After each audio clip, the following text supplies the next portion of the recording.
Presented to you by Talking the Line Sports Media, a sports gambling podcast by bettors for bettors, connecting you with the brightest, sharpest, and most electric personalities in all the sports gambling industry.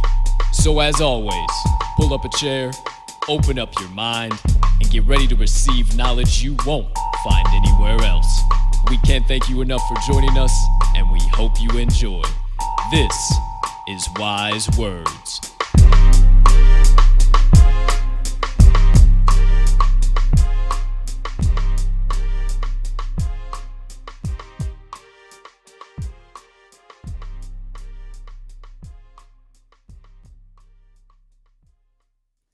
Good morning, good afternoon, good evening, ladies and gentlemen, and beautiful gambling people joining us on episode number four already of the Wise Words podcast. I am your humble host, Colt 45 Soroka, and I can't thank you enough for choosing to stop by and get some of the best insights and analysis on the market from some of the brightest and sharpest minds in all of the sports gambling industry. Now, my friends, if you don't know by now, we have had electric guest after electric guest, and we have yet another nuclear power plant here today joining us on the show. But I have said us one too many times without bringing in the second half of the TTL Sports Media crew. So it is first my pleasure to bring in the co-host of the Wise Words podcast, just as he is on every episode of the Talking the Line podcast, Monday through Friday at 10 a.m. Central Standard Time. Ladies and gentlemen, you know him as the man, the myth, and the degenerate gambling legend, and let's not forget the TTL resident cheesehead himself, Mr. Riley R-Mags Magnuson. Partner, how you doing over there today, pal? My man, I am doing pretty damn solid. As you mentioned, my cheeseheads. It seems like as we week by week, as we do these wise words, the tune and mood in Packerland continues to increase week over week. So we might have to keep doing these through February for my own sake here. But I'm doing pretty fantastic, man. I'm ready to get dove into this show today because we've got, like you said, a nuclear power plant electricity of a guest here. So I'm ready to get rocking, man. Absolutely, my friend. We're going to stay off the Bears for the time being. We're not going to touch that. We're going to stay off of that. And please, to a minimum, partner, all of your Packers nonsense, I've been dealing with it for the last 24 hours. Please, for crying out loud. Just kidding. But you are right, my friend. We have an electric guest. Let me tell you about him. This man is one of the sharpest in all of the sports gambling industry.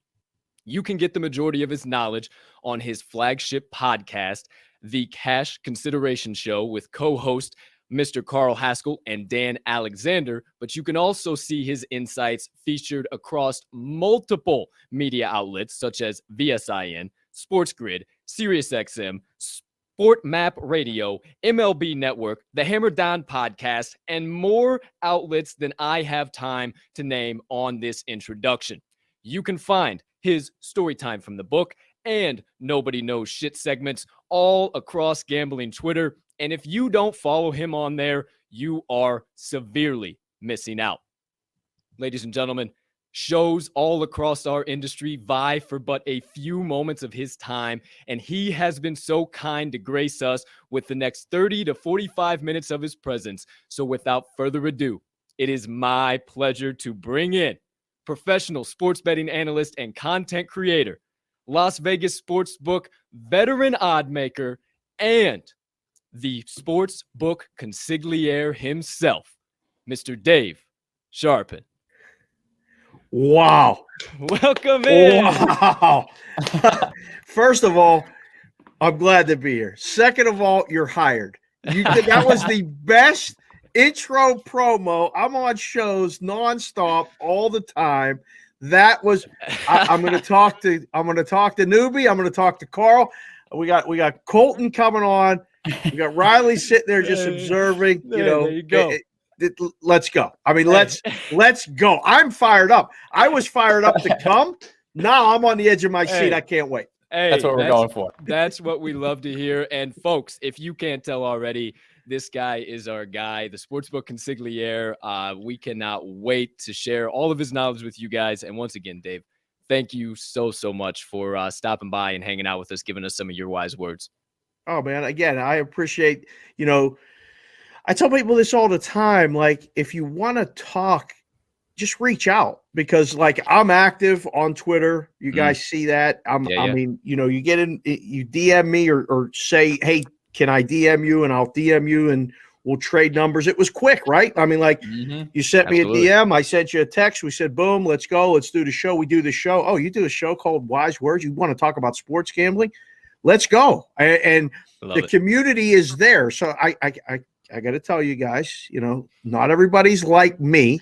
A lot of people don't respond. Right. A lot of people don't want to talk to people. Sure. I'm glad you reached out. I can't wait to see, where this conversation goes. Anyone that wants to talk about this stuff and, has an open mind and either wants to learn or just wants to listen or has something to offer me, I'm down. Let's go.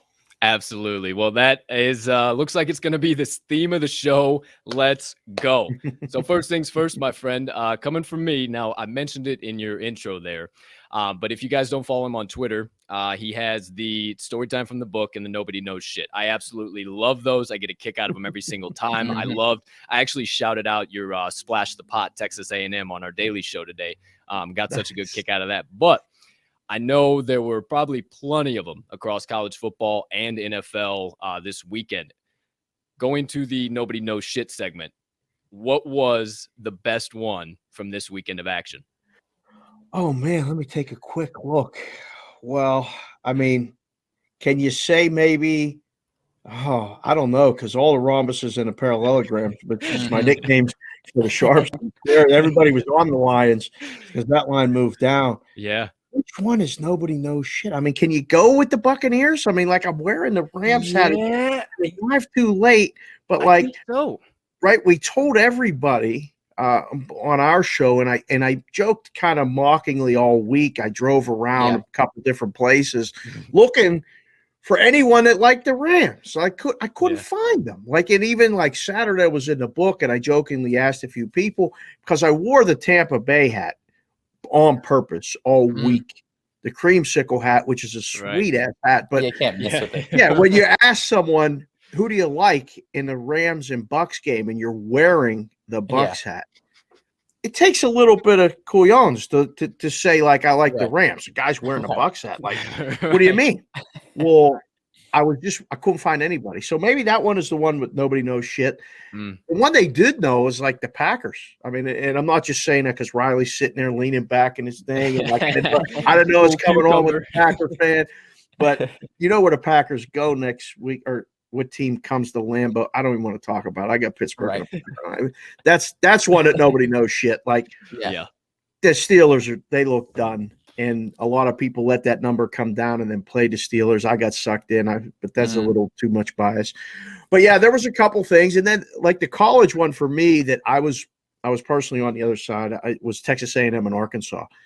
That was a game that nobody wanted to believe it. It was a neutral site game, and Texas A&M is apparently better than people really that watch the games and see Jimbo coaching and everything. Give him a little too much credit, I think. Right. And, Arkansas got there. Florida got there against Alabama in a big SEC game. And I don't know, boys. I mean, like, you're in the Midwest. That Wisconsin Notre Dame game. So was I. I'm done with that. I'm done with them. I mean, I played Penn State against them, and I saw it for I saw with my own eyes every single play. And I thought, Wisconsin had a bye week. What could Notre Dame do to surprise them? Nothing. Right. What is Notre Dame going to do to stop the running game? Nothing. Right. Completely wrong. How about us? All of us Wisconsin people, that bet Wisconsin, we don't know shit either. Right. No, we don't know shit about shit. Right. But yeah, well, like I said, we before we started recording, I told you we were on the Rams too. I was beating the drum on our show. The books have you in the palm of their hands. They flip them from a dog to a favorite for a reason. And then I just happened to be scrolling through Twitter, and there's my man, Sportsbook Consigliere, beating the LA Rams drum. And I said, let's go. We're on the right side, baby. So Yeah. I absolutely love it, my friend. What do you got, Riley? Yeah, I mean, let's dive into. You got the Rams hat on today. Who's your guy? You got a different sports hat, sports jersey every single day. How do I get in on this? It's out of jealousy here. Have you just been building this collection for years and years, or what's going on? It's crazy. So the collection has been building, but the MLB Network appearances kind of took a little bit of a life of its own. And listen, I used to wear a hat pretty much every day of my life, for a long, long time. I mean, they were turned around, and then I turned them forwards and on the shows, and everybody's like, hey, I love that hat. Hey, I love that hat. And then you get, old guys telling you can't wear a flat bill hat, and you got young kids telling you got swag and drip. So I'm like, you know what? Everybody, no matter what I say, they're looking at the hat half the time. And it turned into something fun. And then, I got a guy who says, listen, if we send you hats, will you wear them? And I said, of course I'll wear them. Like whatever, podcast. If you have a podcast or you have a show or you have anything out there that's a cool hat, send it to me. I'll wear it for sure. And take pictures of it and get it. So that's where it started. And now, I mean, I used to wear it in the risk room. Like this goes back to my offshore days when I was in Curacao. I wore a hat to work every day because I could. Then I was at the counter for a long time, and I had to look the part. I couldn't wear a hat. One time we did a promotion and we gave away hats, and I wore a hat for 4 days of March Madness. And I petitioned the boss and said, you know what? We should wear this every day. He's like, you can't wear a hat in a book every day. I said, why not? It's comfortable, Yeah. And then when I went to the risk room and I was behind closed doors again, in Vegas, I was like, guys, I'm going to wear a hat to work every day. And I did for the longest time. And then the boss was like, dude, you can't wear a hat because if you wear a hat, everybody got to wear a hat. I'm like, what is the big deal? We're in a room. We ain't seeing nobody. Let everybody be comfortable. So it turned into something a lot of fun. And now I get to wear a hat every day, and I get these cool new ones sent to me when teams do good. They ask what teams are you looking at. So this one just came a little too late. I wanted this thing on Friday. I was going to wear this thing on Friday and wear it all weekend, but this is all right. Well, last week on top of the creamsicle Tampa Bay Bucks hat, you had the old Devil Rays shirt. I was jealous about that one the most. Oh man, I got a guy with these with this throwback Mitchell and Ness jerseys. I picked up some really good ones at some really good bargain basement prices, if you know what I'm saying. I'm in the market for a couple more. Those are cool because I mean, for me, baseball is still like. When I was a little kid, I see these uniforms and these reminders of stuff all the time. So that was a fun one. And when I saw it, it was the last one. So I was like, I don't care what that Rays one costs. I want that one right now. Scoop it. Sure. I don't know what it is, but it's like all of the Miami teams. I'm thinking like of the Dolphins and the Rays and also the Marlins. They have like the coolest color schemes in different jerseys, especially the throwback jerseys like that. Yeah, that Rays one. I saw that Rays up one. I love that one. All right. Well, never know where we're going to go here on Wise Words. We get to find all types of shit out about the Sportsbook Consigliere. You ain't finding it anywhere else. Let's go back a little bit to something you hit on there and something I kind of was going to segue into. So you're segueing for me. I absolutely love it. Now, you mentioned being in Curacao and then also in Vegas, both sides of the counter, in the risk room, all that stuff. Now, I won't get all the way into that because we'd obviously be here probably for the next 2 days going through all the stuff you've done in the industry. But with you having all those different jobs behind the counter, in front of the counter, what are some of the biggest changes that you've seen, let's say, over the last year? And then going from that, what does the future of sports betting and kind of the content created behind it look like? I mean, it's obviously at its peak right now. Is there a ceiling above this ceiling, or are we kind of at the peak of where we'll be seeing things? Colt, I go back to the days of answering a phone for a bookie in the basement of a barber shop. Like, I mean, that was like, I mean, I handed out the tip sheets for the local guy up the street. Like he said, give us your friends. And they were parlay cards. that you tore off the bottom stub. Every game was 3 or 7 and ties lost. I mean, it was crazy. You know, a 5-teamer paid 6-1 or something like that. And now I've gone from, you know, doing that and graduating college at Penn State to then moving to Curacao, spent some time in the Dominican Republic, came back, and then it got out of the business for a couple of years and got into like handicapping services and was actually trying to promote a radio show back then. Now, this is the late 90s. Couldn't talk about all this stuff then. Right. I was like, guys, this is the future. I used to sit with stockbrokers and say, you know, the sports betting is just like the stock market stuff, but it's actually more legit because they play the games. You guys control all the prices back there and, you know, manipulate this stuff. Yeah. So I moved to Phoenix after moving back to Pittsburgh from, you know, Curacao. Couldn't live in the cold anymore. Moved to Phoenix first, end up in Vegas, get back in the book. Now I'm working in a book, started at the Golden Nugget. We had boards behind us that we wrote on. Now everything's electronic. Now you just type a button. You get a feed. It just imports right into the board. You don't have to do anything. Before you had to physically set up the board. You had to write it. I had nice handwriting. I was cursed with having to do the boards and put the lines up. It's terrible. Having good penmanship is both a blessing and a curse. It's unbelievable. And then from there, made my way out to the M, and we started this account wagering. And nobody in Vegas was like, what are you talking about? We don't want to do account wagering. It was bring cash to the counter. We'll take it. Right. And it changed. And then from there, you got like in-game wagering. You know, we were trying it back then. Nobody was interested. Now it's the wave of the future. That and prop bets. I mean, that's at least what they're telling you. Personally, I'll tell you, there's not as much handle on that stuff as anyone really wants you to believe, but that's a whole nother story. Companies are selling for billions of dollars with a B based on some of that, you know, nobody knows shit stuff. Unfortunately, I know it, and that's fine. Anyhow, 1 year, you know, I'm in the book and I'm in the business. I did all the jobs pretty much. And I start doing radio shows and TV shows as a person in the book. And all anybody wants to talk about is like ticket count, bet percentage, who does the book need, and all this other stuff. And I was like, guys, I could have my book need this. Colt could have his book need this. And Riley could have his book need this. None of it's not all the same. Like, what does it even matter? So I'm a big guy. Like, none of that stuff matters to me. It's the stories. And that's kind of like what I write about and stuff. And I like to tell them now. And I mean, I have a TikTok, for God's sakes, and all these other podcasts and stuff. It's so much fun.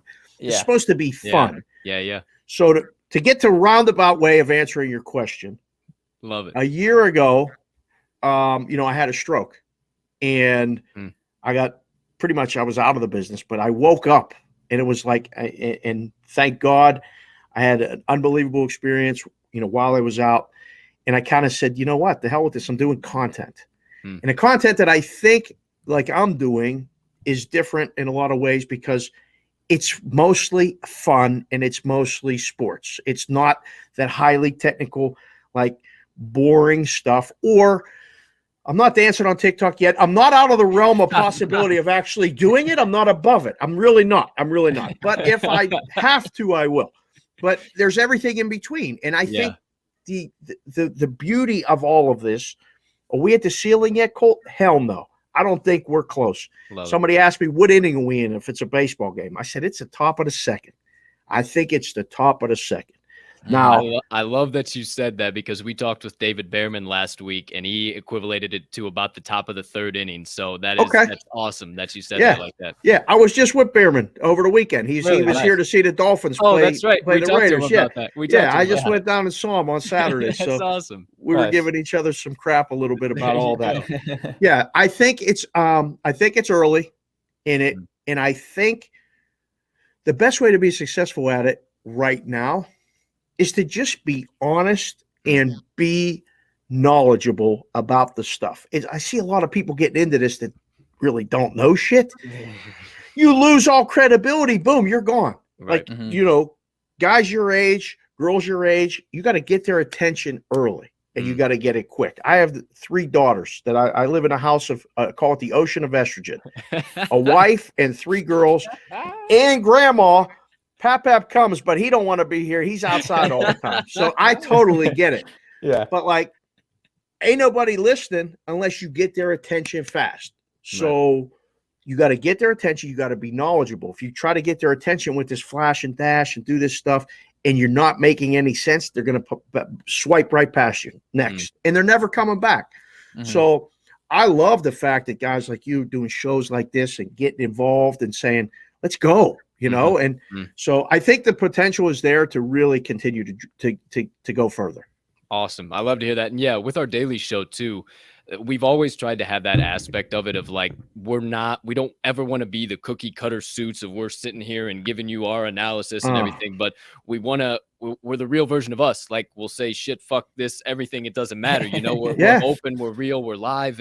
But also, like you said, that knowledge aspect to it. We do a lot more work as you do as well than the average bear that just hops on and says, oh, I like the Giants because I like the Giants, you know? So right. I love that answer. I cannot tell you how appreciative I am of that. And to know that the ceiling is here, but we can definitely blast through it. That's awesome too. So Riley, what do you got, my friend? Yeah, I guess kind of going along that same lines as far as, you know, in 2021 with the increased volumes on every single game, are you finding it easier to cap games these days as compared to, you know, back 20 years ago when there wasn't this type of volume? Is it any different, or, you know, is it you kind of see that public perception and you can kind of pick off of that a little bit?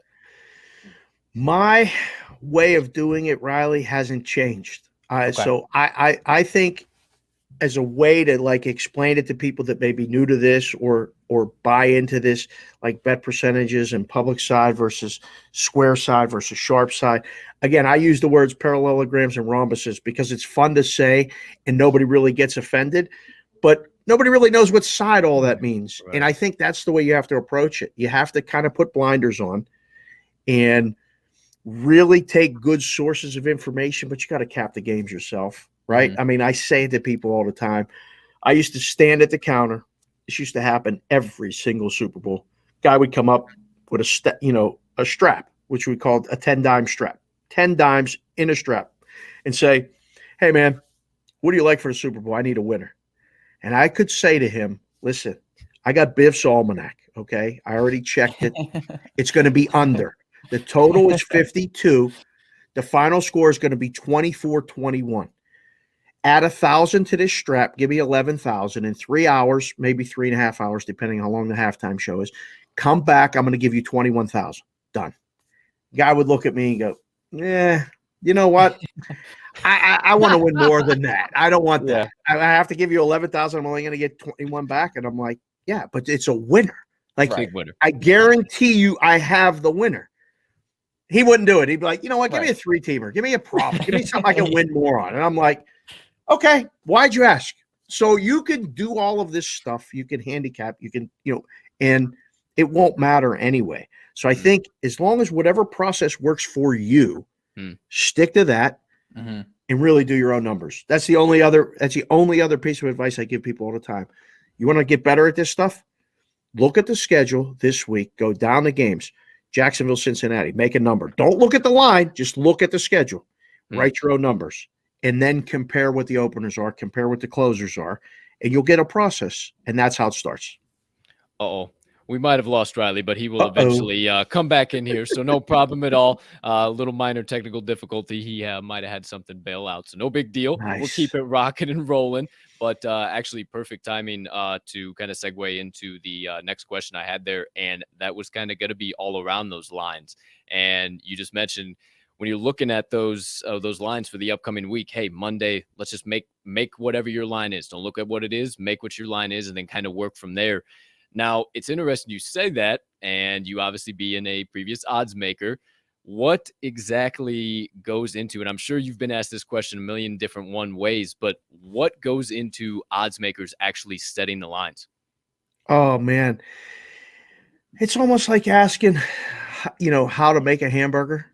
Everyone's going to tell you, no, everyone's going to have a little bit of add this spice. Oh, flatten it before you put it on the grill. Oh, ice them before, all this other stuff.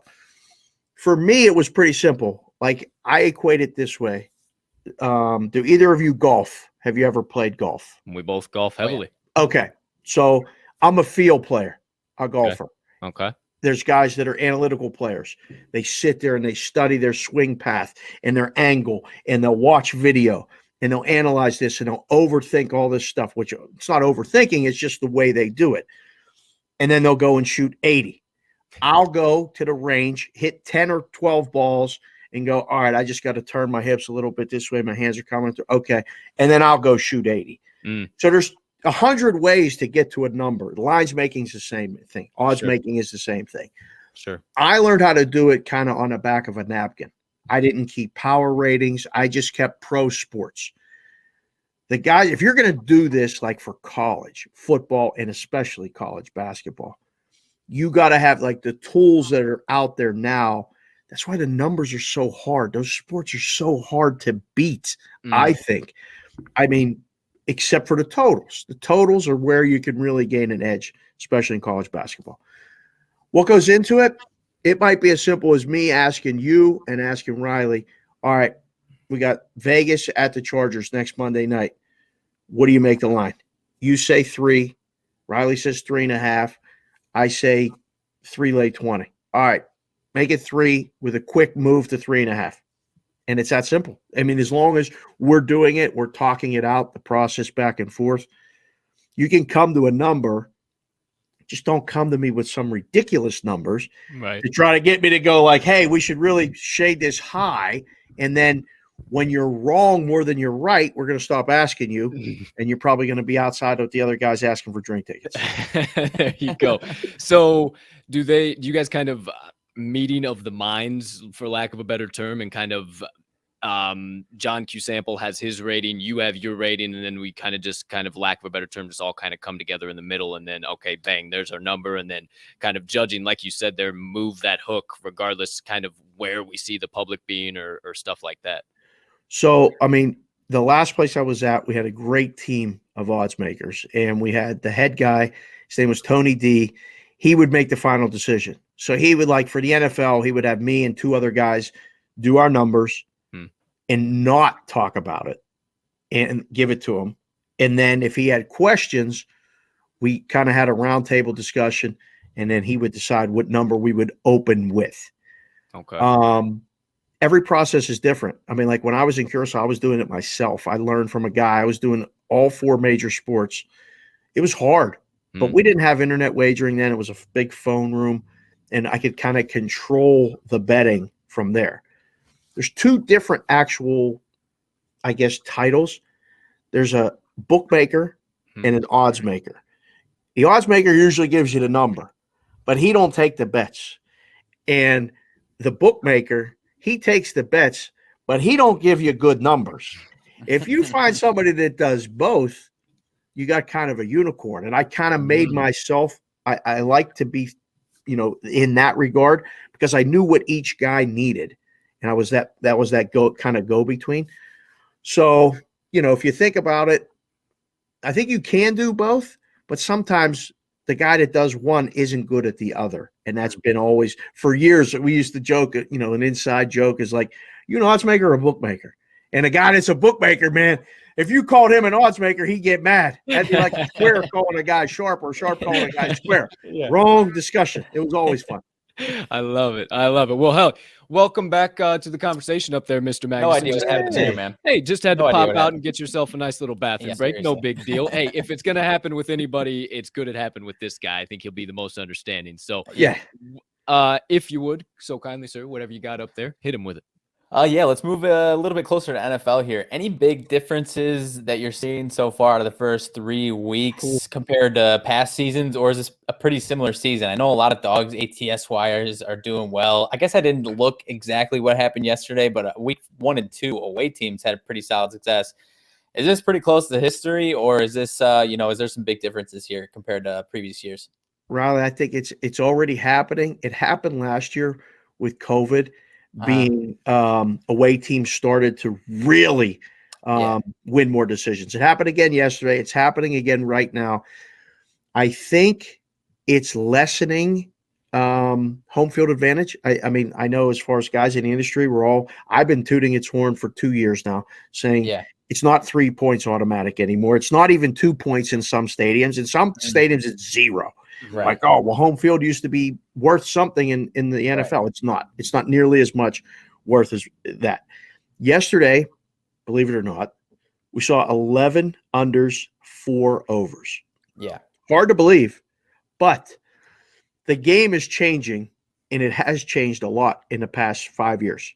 I joke about it. It's a different game than I even grew up with. I mean, it's football, but it ain't the same. Nobody runs the ball anymore. Leads aren't protected like they used to be. No one's out of a game. This in-game wagering is fascinating to me at times because you see numbers that you're like, wait a second. They get a pick an interception or a fumble or something here and turn it. This thing's going to change fast. I'm taking 16.5 right now. So I think the NFL is different than a lot of the other sports. For me, college football has really never been better than the past couple of years. I love it. Saturdays are so much fun in the book, let alone in the risk room. But for bettors, man, you guys are in the Midwest, but like it's morning until late at night. It's fun. It's regionalized. It's not. It's blowout type games. Then it's tight games. It's great comebacks. I think college football right now, arguably one of the best products out there as far as betting. Yeah, most now that definitely. you say that, stick on that trend and put a pin in that real quick, Riley. As far as college football goes, I've been asking a lot of people this, and as much as your educated opinion can be, do you think that we've seen so many wild college football games this year because of the transfer portal and all of these big names kind of being able to pick and choose where they're going? And you have like, now granted, maybe not the best option because Clemson really isn't Clemson this year, but then you have Georgia Tech in that Clemson game 2 weeks ago. And it's like, is that kind of playing into that, or is there any other key reasons? I think it's all playing into it. I think you're seeing, I mean, the super halves are always going to be the super halves, but I think the margin is closing, right? You see teams like App State almost beat Miami a couple, weeks ago, whereas that never would have been a game. Right. Auburn almost lost to who this past weekend? Wyoming actually barely hung on to beat Connecticut, and they're such different programs. I mean, there's crazy scores every single week. And between the transfer portal and, a lot of kids had to make a lot of business decisions last year, the year before. Like, hey, I don't want to go to school there no more. I can change. I don't want to go far away. I'm going to stay home, play at a smaller school. I think a lot of things are happening to keep the college game. It's not as predictable as it has been in years past, let's put it that way, which I think leads to even way more action and way more betting. Yeah. Where you see the NFL, we're finally getting back to that a little bit, right? Like the good teams are good, but the bad teams aren't so bad except for the Jets and the Jags. The Jets and the Jags are bad no matter what rating you have. Yeah. No matter, I said it this morning to somebody. I posted it on Twitter yesterday. I don't care what model you got. I don't care what analytics you're looking at. If you find a way to tell me that the Jets are close to being good, you definitely don't know shit. Yeah, 150%. We have coined the term on the Talking the Line podcast, the Jags gon' Jag. And that is how we are. That is what we're doing all 2021. The Jags gon' Jag. Because we backed them at 7.5. We said, shit, that number's too big. They almost came in the back door. And they still jag. The Jags gon' Jag. So it's a mess. Sorry, didn't mean to interrupt you there, Riley. What else you got? No, it wasn't much. More combo. No, it really wasn't much else. He mentioned something about us being the Midwest as far as these West Coast games. We just put a pot of coffee on and stay up till 2 a.m. to watch these BYU Pac-12 games. That's about it. Hey, just a quick nitroglycerin pill or two, and we're set to go, baby. No problem whatsoever. Exactly. So kind of all that being said, it kind of got me thinking a little bit kind of everything we've talked about. And you've mentioned a lot about public bets and the ticket counts and the actual money wagered and all this information and all this stuff that you can compile into. And we've talked in the past with guests of how you can just overreact to all of that and overanalyze all that nonsense, and kind of some of that stuff almost turns into traps. So that's kind of where I wanted to stick here. what are, especially this time of the year, because obviously there's no sport that even fucking touches NFL as far as money wagered amount. What are some of the biggest traps that you see bettors of all sides? I mean, even amateur bettors to the daily degenerate. What are those traps that you see bettors falling into most commonly this time of the year? Oh, I mean, this is on an everyday basis, and we used to say this in the book, in the risk room as well. Trying to find that right side. What is the right side? I mean, nobody knows what the right side is until the game's over. And this CLV, closing line value nonsense bullshit. Like, I've taken bets for a long time. Old school books used to measure it all the time. If you beat the closing line, you had to be sharp. And I would used to sit there and go, are they winning?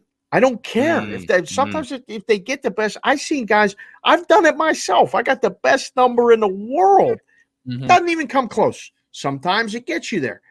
But the amount of times that it doesn't justify this great, like, I'm a professional bettor, I'm a closing line guy. So don't get caught in the closing line. That's one for sure.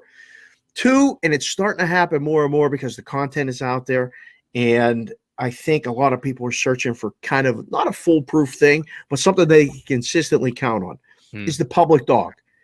The public dog stinks. It has fleas, and it usually loses, and more often than it doesn't. But it does win. Hence, last night, Riley, again, I'm not kissing your ass because I'm on, but the Packers were the biggest public dog of the day. There wasn't even close. Everybody was on them. Well, guess what? The oddsmakers made a terrible line. Line should have probably been 2.5, right? Would have been a lot more bets on the Niners. You hear all the books crying today that, geez, we lost. We had a 5-1 ticket count. How do you have a 5-1 ticket count on a dog and not move the line? I mean, they finally went from 3.5 to 3. Right. But if you wanted to take bets, move it to 2.5. If it falls 3, you're done. All right, you get middle. But you can't have it both ways and cry about needing the favorite. If you want to need the dog, need the dog. If you want to need the favorite, need the favorite. But people get caught up in this, oh, it's a public dog, we can't play it.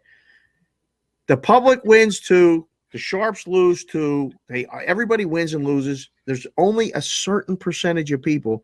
The sharpest guys I know, no one will ever know who they are because all they do is lay 3, take 4.5, hope the game falls 4.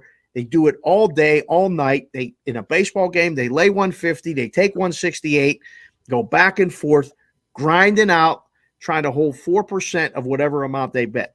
You figure it out. 4% of $1 million in bets. They don't care who wins and loses. They're just trying to get that number up and up and up. That's a professional better. And ain't nobody ever going to have a TikTok, Twitter, Instagram, or LinkedIn that says that actually is actually doing it. 150%. I love that. What do you got, Riley? I mean, hey, I'm about borderline getting in my own TikTok and getting some dances to get some views here. Let's go.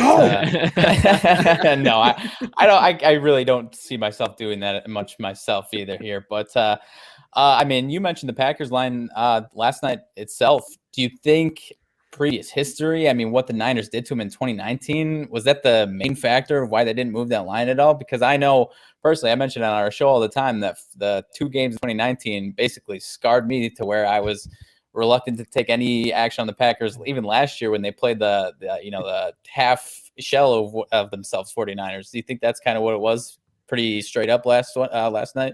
I think it was that, as well as, have you seen the Packers defense? I mean, it's not not physically imposing. And what do the Niners do? They physically impose their will and run the ball, do play action with Jimmy G. I didn't really think that the Packers would have as much success slowing down the Niners. And I mean, so I was on the Niners. I thought -3 was, when it got there, that was the number to play. I thought the Niners were going to win the game. I was all right with them winning a field goal game and having a push because it wasn't going to get below 2.5. But man, like, the guy is a wizard. I mean, Aaron Rodgers he's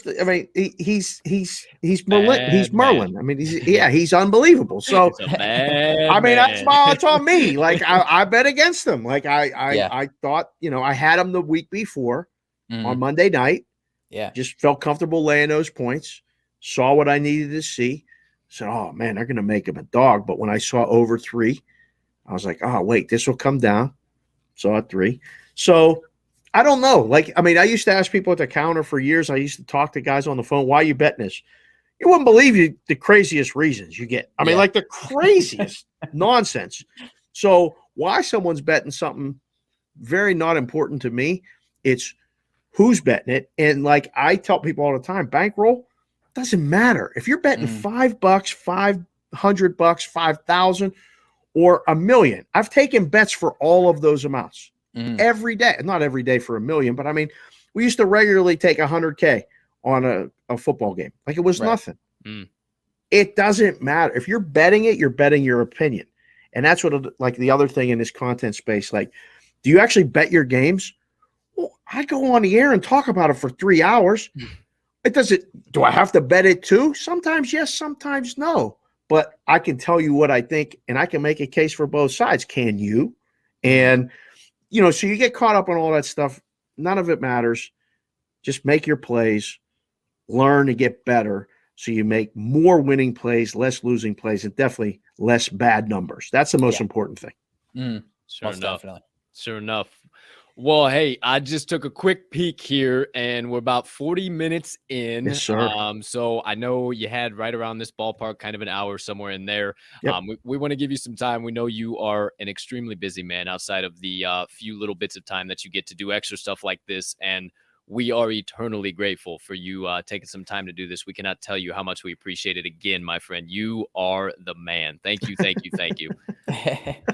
Hey, I told you guys, I appreciate being on, you know, and I know how hard it is. One, just to get a time to do it where the two of you get together and you're in different cities and stuff. You got to set up a time. You got to do this stuff. You got to get it out there.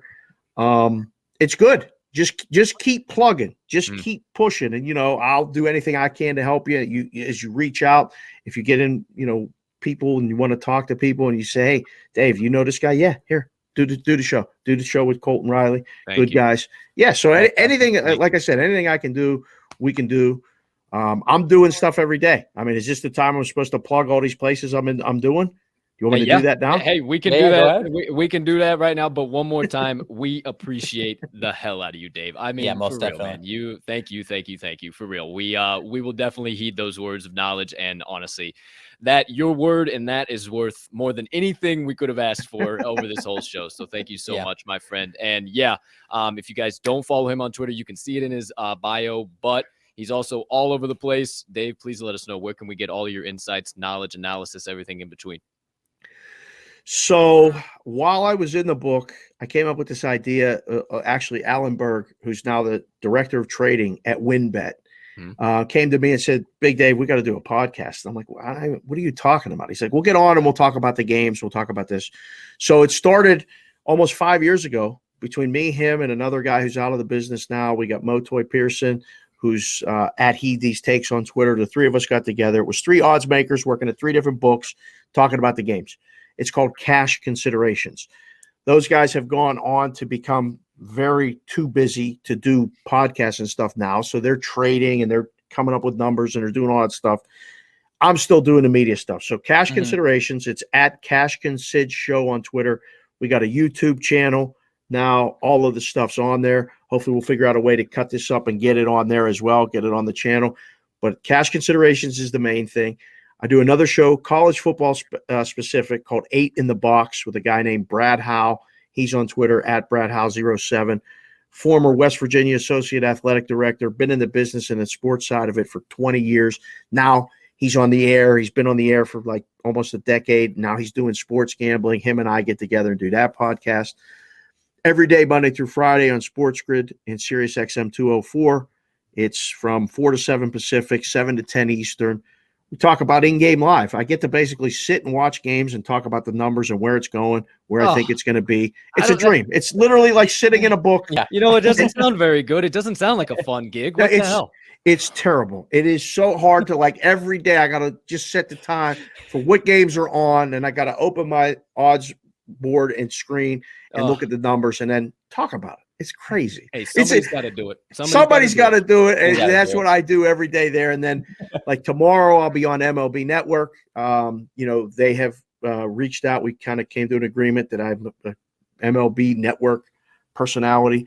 So I go on there. I co-hosted a show called The Bettor's Eye last week. I'll be on it again tomorrow. Awesome. Looking at the baseball pennant races and all this other stuff and odds, and like the baseball prop betting has gone to a level that I never could have imagined. And now there's shows for that. So yeah, man, and I don't know where it's going. Like, those are the main things.